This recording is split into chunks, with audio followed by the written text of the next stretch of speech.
عمر بن الخطاب كان اي حد يشك فيه حتى لو شكه طلع مش محاول، يعني عمر استوثق ان الرجل ليس بمحل تهم يعزله برضه. يعني مره الناس شكوا سيدنا سعد بن ابي وقاص، سعد بن وقاص خال النبي صلى الله عليه وسلم، فتح القادسيه، سابع في الاسلام، يعني حاجه يعني رجل من 2 أو 3 فدهم رسول الله صلى الله عليه وسلم بابيه وامه، قال ارمي سعد فداك ابي وامي، وخال النبي صلى الله عليه وسلم. النبي صلى الله عليه وسلم قال يعني ايه هذا خالي فليريني احدكم خاله، يعني حتى بيفخر بيه. الناس شكوه ان سيدنا عمر الخطاب يسكت، لا سال الناس، طلع الكلام كذب، قالوا لا ده الناس اللي بيقولوا مش مظبوطين وبتاع. راح جاي سال واحد قال له لا يقسم بالسويه ولا يعدل وكمان لا يحسن الصلاه. يلا بقى اهو، هو راجل كذاب قوي اللي كده. واحد يقول لك ايه لا ما تصدقش في سعد. سيدنا عمر جاب سيدنا سعد وقال الرجل يقول فيك كذا وكذا وانك لا تحسن الصلاه. فسيدنا سعد قال له انا لا احسن الصلاه؟ قال والله لقد رايتني سابع في الاسلام، انا 7 واحد اسلم، واني اصلي صلاه رسول الله صلى الله عليه وسلم فانا افعل كذا وكذا. ووصف الحديث ده الراجل ده عمل حاجه عدله وهو بيكذب، ان هو ايه خلى سيدنا سعد يصف الحديث كله مطول في حديث واحد، فده اطول حديث وصل لنا في وصف صلاه رسول الله صلى الله عليه وسلم. فلما عمر الخطاب لما اتم الحديث قال والله انها لصلاه رسول الله صلى الله عليه وسلم، هي دي الصلاه،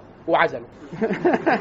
واحد يقول لك يا مولانا ازاي؟ طب ما الراجل صادق ومعلوش حاجه وبتاع. الناس هيقول لك ايه اصل كلمه، اصل قريبه، اصل من نفس القبيل، شالوا جاب لهم صحابي تاني لا يتخير عنه وايه حسم ماده الفتنه. عمر بن الخطاب كان كده، هو كان قايل لهم شرط من شروط عمر بن الخطاب، كان اي واحد يوليه شويه شروط: لا ياكل سم، لا يضع ما يحطش باب بينه وبين الناس، اي حد يجي يساله في اي وقت خلاص لا يثرى، لا يتاجر وهو في الاماره وبتاع، ومن تاجر منهم فعل بهم الافاعيل، ولا يتخذ باب. فسيدنا سعد سمع عمر الخطاب ان هو اتخذ باب دون الناس، يعني مش اي حد يخش له في اي وقت بالليل والنهار. فبعت له واحد حرقه له، قالوا للامير، قالوا له على فكره في واحد بيحرق الباب بره، قال لهم ده عمر بن الخطاب بعته شكله كده. لانه ايه اصل مين اللي انا قايل لك مفيش باب؟ انا اصل ده سين بيننا وبين بعض، مفيش باب، بيبقى حرقته لك يبقى مين؟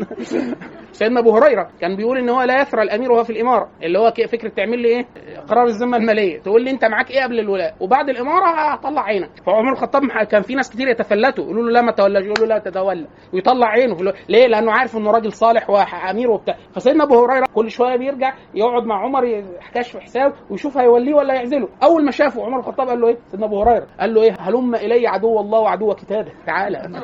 سيدنا ابو هريره قال له شافه قال انا عدو الله بل انا عدو من عداهما، من اين لك هذا المال؟ قال اني امرؤ تاجر، انا تاجرت وبتاع. وادي قال له لا والله تقسم مالك، هو كان يقاسم اي حد يشك فيه يقسم ماله. قال لا والله لا اعطيكم مال تجرت فيه وبتاع. قال له لا والله لا تفعل. المهم يمشي ماله وبتاع بقوه السلطان وبتاع، راح الدهون خد نص مال، فمشي ومغاضب وبتاع. فعمر الخطاب مشي وراه يشوف هيعمل ايه.